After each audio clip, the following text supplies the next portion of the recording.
Selamat siang dan selamat datang di ruangan saya. Sebelumnya, Ibu boleh tahu nggak nama kalian siapa? Selamat siang Bu, terima kasih atas pertanyaannya. Baik, perkenalkan saya Lutfiani Ayu. Saya sebagai kakak pertama dari adik saya. Perkenalkan dulu, nama saya Putri Wilisari. Saya adiknya dari Kak Lutfian. Oke. Dan perkenalkan juga saya Mita Nurjana sebagai seorang konselor keluarga.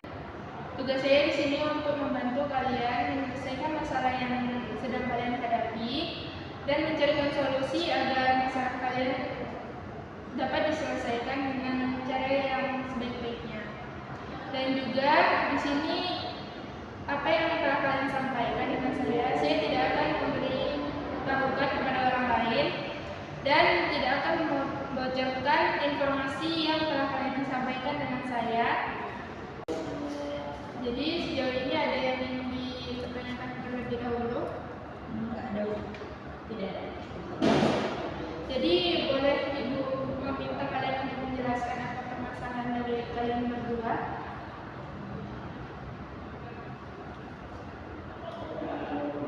Baik Bu, mungkin di sini saya merasa kurang nyaman karena saya merasa punya tanggung jawab yang besar terhadap adik saya. Karena kebetulan kami hanya tinggal berdua, orang tua kami sudah meninggal dunia. Jadi saya merasa punya tanggung jawab yang besar terhadap adik saya. Adik saya, Maya, saya rasa tuh kurang punya rasa tanggung jawab di rumah.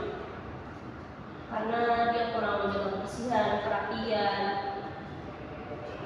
dan saya mungkin orangnya terlalu perfeksionis. Saya maunya pulang kerja capek, saya mau rumah itu selalu beres, berantakan. Setiap misalnya kayak habis mandi keran itu dimatikan, habis makan piringnya langsung dicuci. Saya tuh pengennya kayak gitu, tapi adik saya kurang bisa menjaga itu. Tentang konteks masalah ini. Jadi menurut Maya, gimana tanggapan kamu tentang penjelasan dari kakak kamu? Jadi Bu, sebenarnya bukan saya nggak peduli sama permasalahan yang kakak saya bilang tadi, tapi tuh saya juga capek gitu Bu dengan kegiatan sekolah saya, tugas-tugas sekolah saya, apalagi saya ikut ekstrakurikuler kan, dan itu membuat saya capek dengan itu semua. Jadi, apakah ada hal lain yang membuat kamu merasa kesal dengan kakak kamu?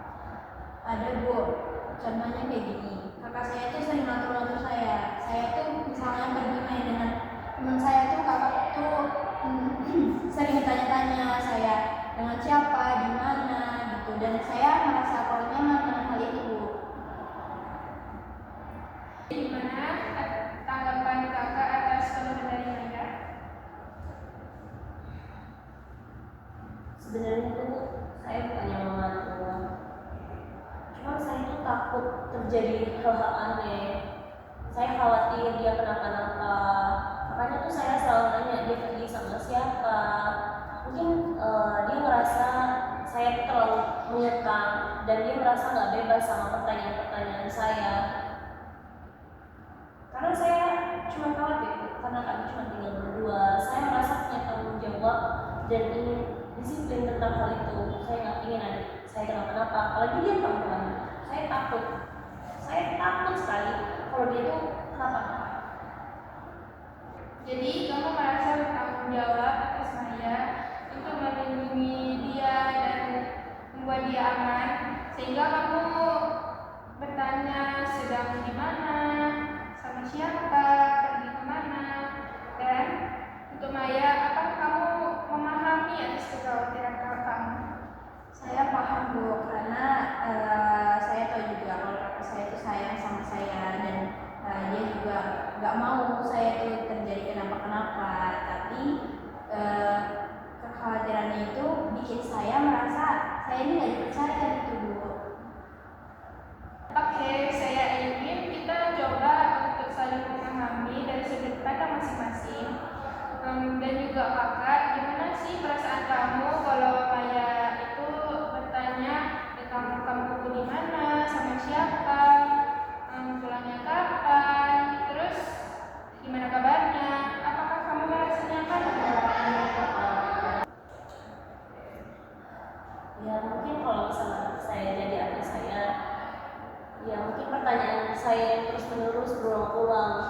atas ketidakpercayaan saya terhadap adik saya, mungkin saya juga kesal karena saya merasa kurang dipercaya. Tapi mungkin saya sebagai seorang kakak, sudut pandang saya kan sebagai seorang kakak, kalau misalnya itu tuh cuma kekhawatiran saya terhadap adik saya. Mungkin dia kalau diperlakukan seperti itu merasa nggak bebas, malah merasa nggak nyaman dan tidak ada rasa kedekatan kami satu sama lain. Tepat sekali. Jadi Maya, apakah kamu bisa memahami kekhawatiran kamu? Iya Bu, saya bisa memahaminya karena ya, saya tahu kakak saya itu sayang sama saya, apalagi sekarang kami tinggal hanya berdua. Bagus, kalian sudah mulai memahami dari sudut pandang masing-masing. Jadi kita akan mencari solusi agar masalah ini cepat terselesaikan. Jadi untuk kakak, gimana sih cara kakak untuk memperlakukan Maya agar Maya tidak merasa terkekang dan dapat dipercaya? Mungkin kedepannya saya bisa lebih membangun komunikasi saya yang lebih baik sama adik saya. Saya nggak usah terlalu banyak bertanya, tapi mungkin di antara kami berdua lebih terbuka lagi. Jadi saya bisa lebih percaya sama dianya. Mungkin kalau di malam hari sebelum tidur kami bisa curhat kegiatan sehari-hari. Jadi kami tahu rutinitas kami itu seperti apa, dan saya kenal teman-teman dia. Jadi saya nggak terlalu curiga dia tuh kenapa-napa, berbuat apa, kayak gitu sih. Saya harus lebih percaya sama dia dan kami harus lebih terbuka satu sama lain. Sekarang giliran Maya. Gimana cara Maya agar kakak Maya itu merasa tenang dan percaya sama Maya? Saya akan berusaha untuk lebih terbuka sama kakak saya. Saya akan lebih meluangkan waktu untuk bercerita sama kakak saya gitu Bu, keseharian saya dan mengenai teman-teman saya, bagaimana saya bergaul supaya kakak saya lebih tenang dan percaya sama saya. Dan untuk tugas-tugas di rumah, saya akan berusaha untuk lebih memperhatikan barang-barang saya dan kebersihan yang ada di rumah. Itu hal yang baik. Jadi komunikasi itu adalah kunci. Jadi cobalah saling terbuka dan memahami satu sama lain. Jika ada masalah segera selesaikan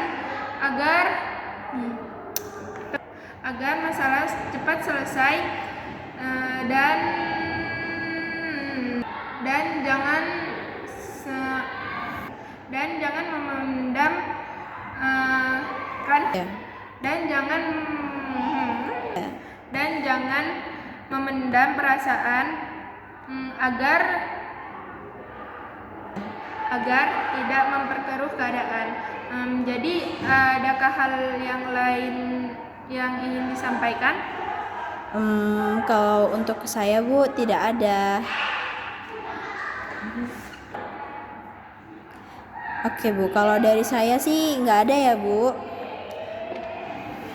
Dari saya juga nggak ada Bu. Terima kasih atas kesediaan Ibu sudah mendengarkan cerita kami dan membantu mencarikan solusi masalah kami. Terima kasih banyak Bu. Sama-sama, Ibu juga senang bisa membantu kalian menyelesaikan masalah ini. Agar kalian, saya harap kalian bisa akur seperti dulu lagi, dan semoga kalian bisa saling terbuka. Iya Bu. Baik Bu. Baik Bu, terima kasih. Sama-sama. Baik, kita akhiri konseling ini, dan jika ada masalah bisa datang ke sini lagi. Iya, Baik Bu. Baik Bu, terima kasih Bu. Sama-sama. Terima kasih.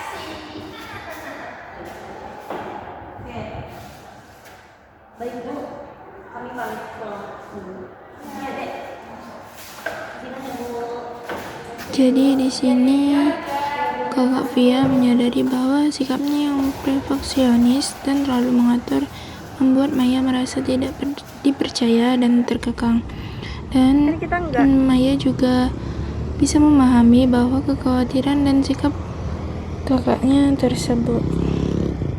Dan pentingnya komunikasi terbuka dengan jujur. Keduanya sepakat untuk memulai berkomunikasi dengan lebih terbuka tanpa saling menyalahkan sehingga dapat menghindari kesalahpahaman dan memperkuat hubungan mereka. Dan kakak akan juga memberikan waktu yang lebih luang agar Maya lebih mandiri.